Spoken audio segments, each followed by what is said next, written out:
prastos lygos rungtynės. Čia yra targas, 7-1, 7-1 patys žino, kad yra sunku pasirinkti varžovą. Kažkiek pasivijom, bet antram kėlinį turėjom, žinau,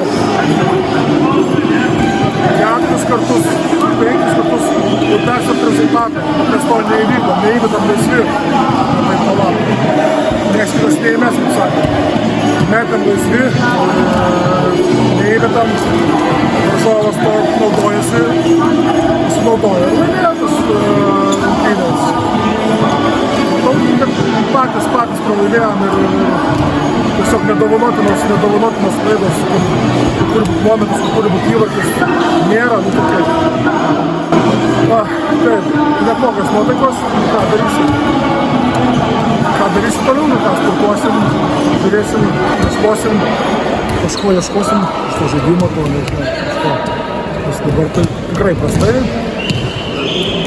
Labai dar sezonas nesibaigė, kaip sakant, dar nesibaigė.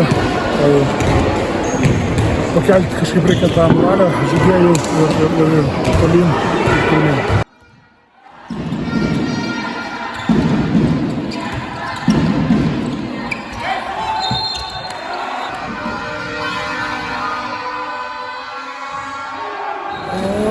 Tikėjomės sunkių rungtynių, plus žinojom, kad Vilnius pasipildė, turi daugiau žmonių.